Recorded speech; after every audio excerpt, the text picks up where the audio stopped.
राणा को जो बयान संजय राउत ने दिया है, उस बयान पर अब संजय राउत चारों तरफ से घिरते हुए नजर आ रहे हैं। लेकिन नवनीत राणा को लेकर आखिर संजय राउत ने कहा क्या है, वो बयान भी हम आपको सुनवाते हैं।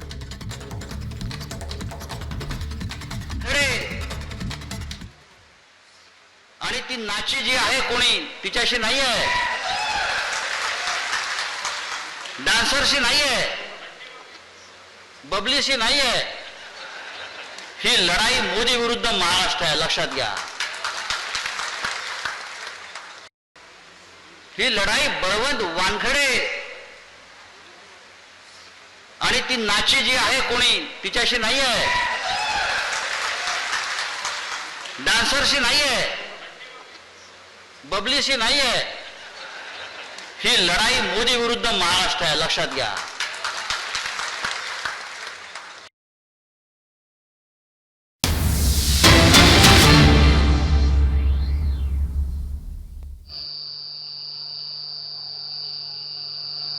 छत्रपति शिवाजी महाराज की जय भवानी। वाहेगुरु जी का खालसा, वाहेगुरु जी के फतेह।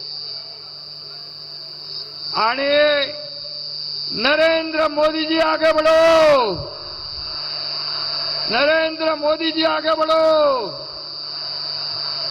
सिखों के 10वें गुरु गुरु गोविंद सिंग यांना देखील नमन। जगभरामध्ये लोकप्रिय असलेले विश्व नेता आणि यशस्वी प्रधानमंत्री नरेंद्र मोदीजींचं मी महाराष्ट्राच्या जनतेच्या वतीने मनापासून स्वागत करतो, त्यांचं अभिनंदन करतो। आज भर उन्हामध्ये ही एक रेकॉर्ड ब्रेक सभा आपण मोदीजींची करतोय। चिखलीकर आणि बाबूराव कदम यांचा देखील विजय रेकॉर्ड ब्रेक पद्धतीने होईल असा विश्वास या ठिकाणी व्यक्त करतोय। खरं म्हणजे आपल्याला आदरणीय मोदीजींचं भाषण ऐकायचं। महायुति के उम्मीदवार के लिए वोट मतलब मोदी जी को वोट, देश के विकास के लिए और देश के प्रगति के लिए वोट। देश की जनता मोदी जी को प्रधानमंत्री बनाने के लिए उत्सुक है। अब की बार फिर एक बार उत्सुक आहात ना सगळेजण? मतदानाच्या दिवसाचं वाट बघताय ना? ये उसकी तारीख हो गई। अब आ जाइए 9 नवंबर 2022 को उसको जब छापे हुए उसके घर पे, तो उसने कहा कि उसने किसी को रिश्वत नहीं दी है। ये उसका स्टेटमेंट है। 9 नवंबर 2022 को शरद रेड्डी कहता है उसने किसी को रिश्वत नहीं दी। 10 नवंबर 2022 को शरद रेड्डी अरेस्ट हो जाता है। 15 नवंबर 2022 को फिर 5 करोड़ रुपए चंदा बीजेपी को देता है। 5 करोड़ रुपए चंदा 10 नवंबर को गिरफ्तार होने के बाद शरद रेड्डी 15 नवंबर को 5 करोड़ रुपए चंदा भारतीय जनता पार्टी को देता है। पार्टी विद द डिफरेंस, दुनिया की सबसे बड़ी पार्टी,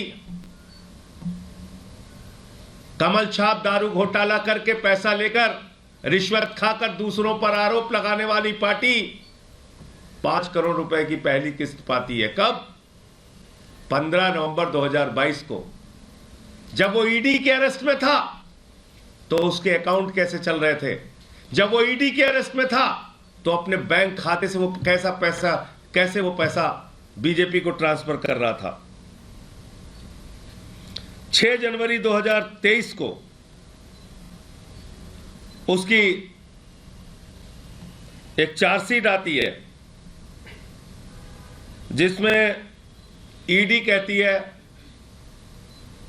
कि शराब घोटाले का किंग पिन है शरद चंद्र रेड्डी। ध्यान से सुनिएगा, 6 जनवरी 2023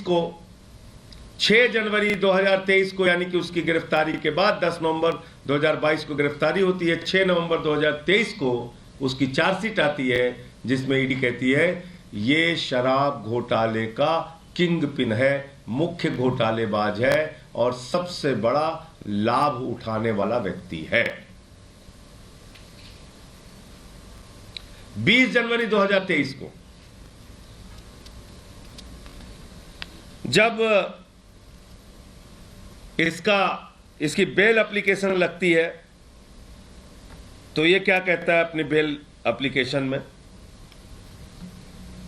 during the hearing of his bail application in Rouse Avenue court, Sharad Chandra Reddy accuses ED of putting undue pressure and using force on him and his employees to sign predictated statements.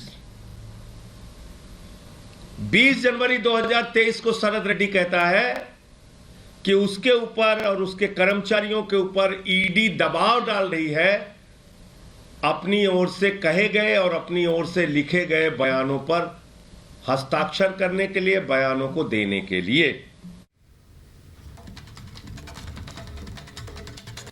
तो अरविंद केजरीवाल को लेकर आम आदमी party की तरफ से प्रेस कॉन्फ्रेंस की जा रही थी जिसको आप सुन रहे थे। इधर कांग्रेस ने अमेठी से अभी तक उम्मीदवार की घोषणा नहीं की है और इससे बीजेपी के तमाम नेता कांग्रेस समेत राहुल गांधी पर हमलावर है। कोई राहुल गांधी को लापता बता रहा है तो कोई राहुल को रिजेक्ट बता रहा है। इतना ही नहीं, कहा जा रहा है कि राहुल गांधी के नाम का ऐलान न करने के पीछे हार का डर है। रिपोर्ट आपको दिखाते हैं।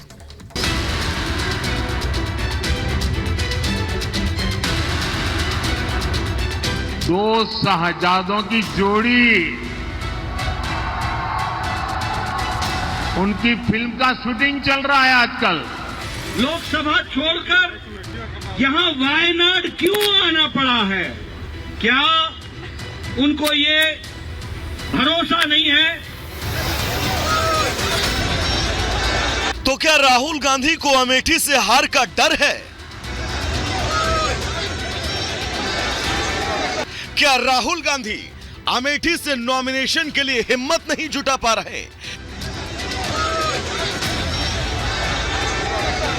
क्या राहुल गांधी स्मृति ईरानी के सामने चुनाव नहीं लड़ना चाहते?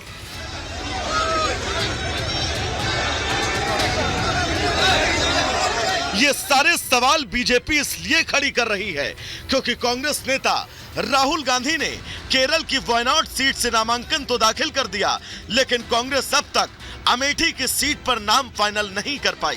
कयास लगाए जा रहे थे कि अपनी पारंपरिक सीट अमेठी से वो चुनाव लड़ेंगे, लेकिन पहले चरण की वोटिंग के बाद भी अब तक ना तो नामांकन हुआ और ना ही नाम की घोषणा। अब ऐसे में बीजेपी नेता कांग्रेस समेत राहुल गांधी पर हमलावर हैं। पीएम नरेंद्र मोदी ने राहुल के अखिलेश के साथ चुनाव प्रचार को दो शहजादों की फिल्मी शूटिंग बताया तो कहा कि जनता इन्हें रिजेक्ट कर चुकी है। वहीं बीजेपी अध्यक्ष जेपी नड्डा ने कहा कि लगता है राहुल गांधी को खुद पर अमेठी से जीतने का विश्वास नहीं है। भाइयों बहनों, भाजपा सरकार के इन प्रयासों के बीच यूपी में एक बार फिर दो शहजादों की जोड़ी, उनकी फिल्म का शूटिंग चल रहा है आजकल।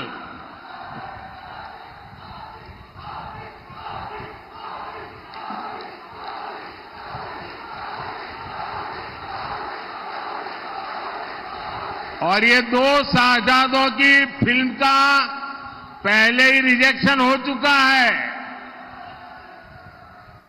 हर बार ये लोग परिवारवाद, भ्रष्टाचार और तुष्टीकरण की टोकरी उठाकर यूपी की जनता से वोट मांगने निकल पड़ते हैं। कि राहुल गांधी जी को अपने क्षेत्र की लोकसभा छोड़कर यहां वायनाड क्यों आना पड़ा है? क्या उनको ये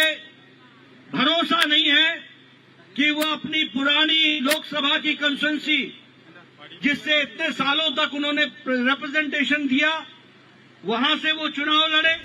गांधी नेहरू परिवार का गढ़ रही अमेठी सीट पर बीजेपी ने स्मृति ईरानी को दोबारा उतारा है। तो क्या एक बार फिर 2024 के लोकसभा चुनाव में अमेठी में राहुल गांधी वर्सेस स्मृति ईरानी होगा? 2019 के चुनाव में राहुल गांधी से उनकी पारंपरिक सीट छीनने वाली स्मृति ईरानी ने एक बार फिर जीत को लेकर दावा ठोक दिया है।